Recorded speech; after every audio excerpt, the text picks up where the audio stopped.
अस्सलाम वालेकुम। चलिए इम्तिहानात की तैयारी के लिए कम्युनिकेशन के अहम तरीन तस्वुरात को जल्दी से दोहरा लेते हैं ताकि आप हर सवाल के लिए पूरी तरह तैयार हों।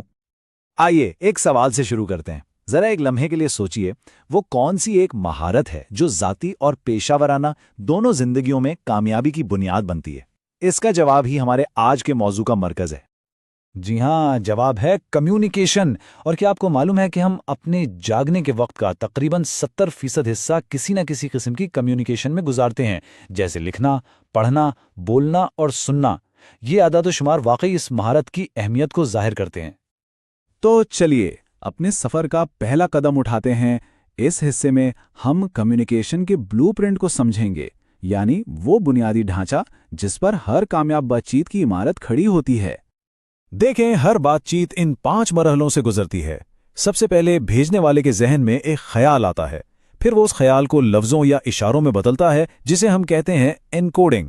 इसके बाद पैगाम किसी चैनल के जरिए, जैसे बोलकर या लिखकर, भेजा जाता है। वसूल करने वाला उस पैगाम को समझता है, यानी डीकोड करता है। और आखिर में सबसे ज़रूरी फीडबैक, इसी से पता चलता है कि बात ठीक से पहुंची या नहीं। अब यहाँ एक बहुत दिलचस्प चीज़ आती है, और वो है फ्रेम ऑफ रेफरेंस। इसका मतलब है हर इंसान का अपना एक ज़ाती फिल्टर होता है। हमारे अकीदे, हमारे तजुर्बात, ये सब मिलकर एक चश्मा बनाते हैं जिससे हम पैगामात भेजते और समझते हैं। याद है पिछली स्लाइड पर एनकोडिंग और डीकोडिंग की बात की थी? बस इसी फिल्टर की वजह से अक्सर गलतफहमियां पैदा हो जाती हैं। हम जैसे बात करते हैं ना, वो असल में हमारी शख्सियत का आईना होता है। ये हमारी सेल्फ इमेज, यानी हम खुद को कैसे देखते हैं, और हमारी सेल्फ इस्टीम, यानी हम अपने किरदारों में खुद को कितना कामयाब समझते हैं, इससे जुड़ा होता है। जिंदगी में हम सब अलग अलग किरदार अदा करते हैं। कुछ किरदार हम मेहनत से हासिल करते हैं, जैसे मैनेजर बनना, और कुछ हमें पैदाइशी मिलते हैं, जैसे बेटा या बहन का रिश्ता। कामयाब कम्युनिकेशन का राज पता है क्या है? हर किरदार के मुताबिक अपने अंदाज को ढाल लेना। अच्छा, अब जब बुनियादें समझ ली हैं, तो चलिए असल मैदान में उतरते हैं और देखते हैं कि ये सारे उसूल किसी भी इदारे में कामयाबी के लिए कैसे इस्तेमाल किए जा सकते हैं। किसी भी इदारे में मालूमात का बहाव 2 तरफा होता है। एक होता है अपवर्ड कम्युनिकेशन, मतलब जब बात नीचे से ऊपर मैनेजमेंट तक जाती है, जैसे तजवीज़ या परफॉर्मेंस रिपोर्ट्स। और दूसरा है डाउनवर्ड कम्युनिकेशन, यानी ऊपर से नीचे आने वाली हिदायत और पॉलिसीज। एक कामयाब इदारे की निशानी यही है कि इन दोनों में एक बेहतरीन तवाज़ुन हो। कभी सोचा है कि हम इंसान ग्रुप्स क्यों बनाते हैं? इसके पीछे 3 बुनियादी नफ्सियाती ज़रूरियात हैं। पहली है इंक्लूजन, यानी अपनायत और पहचान का एहसास। दूसरी है कंट्रोल, यानी क़यादत करने या किसी निज़ाम का हिस्सा बनने की ख्वाहिश। और तीसरी अफेक्शन, यानी दोस्ती और ताल्लुकात बनाने की ज़रूरत।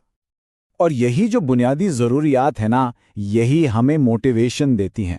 मोटिवेशन असल में वही अमल है जिसके ज़रिए हम अपने कामों से अपनी इन ज़रूरियात को पूरा करते हैं। एक लीडर के लिए यह समझना बहुत ज़रूरी है कि हर शख्स की मोटिवेशन अलग हो सकती है, और मौसर कम्युनिकेशन के लिए इस फ़र्क को समझना लाजमी है। जब लोग मिलकर काम करते हैं तो थोड़ा बहुत इख्तिलाफ तो हो ही जाता है, लेकिन इख्तिलाफ हमेशा बुरी चीज़ नहीं होती। असल में अगर इसे अच्छी कम्युनिकेशन से हैंडल किया जाए तो ये टीम को और मजबूत बनाता है। इसका मकसद मसाइल को दबाना नहीं, बल्कि उन पर बात करके सबके लिए बेहतर हल निकालना है। तो चलिए अब हम अपने सफ़र के आखिरी और शायद सबसे अहम हिस्से की तरफ बढ़ते हैं। वो टूल्स, वो औजार जिनसे हम एक ताकतवर और बिल्कुल वाज़ेह पैगाम तैयार कर सकते हैं। अपने पैगाम को मंतकी तौर पर तरतीब देने के 2 ज़बरदस्त तरीके हैं। एक है प्रॉब्लम सॉल्यूशन अप्रोच। इसमें आप पहले मसला बताते हैं, उसे एनालाइज करते हैं और फिर उसका हल पेश करते हैं। कायल करने वाले दलाइल के लिए ये बेहतरीन है। दूसरा तरीका है कॉज इफेक्ट। इसमें आप वजह और उसके असरात बताते हैं। ये तब बहुत काम आता है जब आपके सामीन को मसले का पहले से इल्म हो। इसी तरह दलील देने के भी 2 पैटर्न्स हैं। एक है डिडक्टिव रीजनिंग। इसमें हम एक आम बात से शुरू करके ख़ास नतीजे पर आते हैं, जैसे पढ़ना सब तलबा के लिए ज़रूरी है, इसलिए आपको पढ़ने का कोर्स लेना चाहिए। दूसरा है इंडक्टिव रीजनिंग। इसमें हम खास मिसालों से शुरू करके एक आम नतीजा निकालते हैं, जैसे तालिब इल्म अलिफ, बे और जी ने पढ़ने का कोर्स लेकर अपने ग्रेड्स बेहतर किए। इसका मतलब ये कोर्स सबके लिए फ़ायदेमंद है।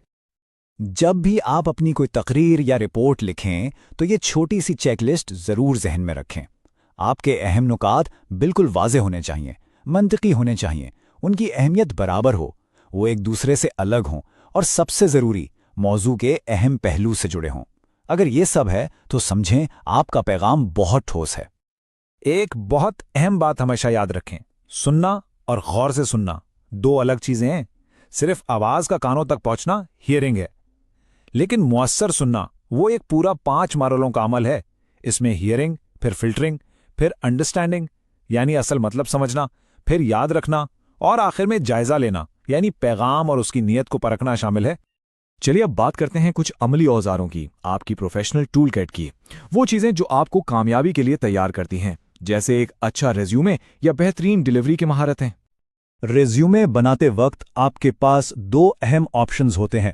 ایک ہے کرونولوجیکل ریزیومے، اس میں آپ اپنی نوکریوں کو تاریخ کے حساب سے لکھتے ہیں، سب سے نئی، سب سے پہلے۔ یہ کیریئر کی ترقی دکھانے کے لیے اچھا ہے۔ دوسرا ہے فنکشنل ریزیومے، یہ آپ کی مہارتوں اور کامیابیوں پر توجہ مرکوز کرتا ہے۔ یہ ان لوگوں کے لیے بہتر ہے جو کیریئر تبدیل کر رہے ہوں یا جن کے تجربے میں گیپس ہوں۔ یہ بات تو ہے کہ آپ کیا کہتے ہیں، لیکن اس سے بھی ضروری ہے کہ آپ کیسے کہتے ہیں۔ آپ کی آواز کی رفتار، اس کا اتار چڑھاؤ یعنی پچ، اور اس کی بلندی، یہ سب آپ کے پیغام کو بہت طاقتور بنا سکتے ہیں۔ ایک اوسط مؤثر رفتار 140 الفاظ فی منٹ مانی جاتی ہے۔ اور ہاں، اپنی باڈی لینگویج کو مت بھولیے گا۔ آئی کانٹیکٹ سے سامعین سے ایک تعلق بنتا ہے۔ آپ کے اشارے آپ کی بات کو وزن دیتے ہیں۔ آپ کے کھڑے ہونے کا انداز آپ کا اعتماد دکھاتا ہے، اور تھوڑی بہت حرکت سے آپ کی پریزنٹیشن میں توانائی آتی ہے۔ اور اس پورے موضوع کا نچوڑ اس ایک جملے میں ہے، الفاظ کے معنی نہیں ہوتے، لوگوں کے معنی ہوتے ہیں۔ اس کا مطلب یہ ہے کہ لفظوں کے اپنے کوئی معنی نہیں ہوتے، اصل معنی لوگوں کے ذہنوں میں ہوتے ہیں۔ اس لیے کمیونیکیشن کا آخری مقصد ہمیشہ یہ ہونا چاہیے کہ ہم ایک دوسرے کو ٹھیک سے سمجھ سکیں۔ تو اس پوری گفتگو کے بعد ہم کہاں پہنچے؟ آپ کے پاس اب کمیونیکیشن کا پورا بلو پرنٹ ہے، آپ عملی میدان کے اصولوں سے بھی واقف ہیں، اور آپ کے پاس ایک طاقتور پیغام بنانے کے سارے اوزار بھی ہیں، یعنی اب آپ امتحان کے لیے بالکل تیار ہیں۔ آپ نے بنیادیں سیکھ لی ہیں، اب سوال صرف یہ ہے کہ آپ ان مہارتوں کو استعمال کر کے اپنا مستقبل کیسے بنائیں گے۔ کامیابی اب آپ کے ہاتھوں میں ہے۔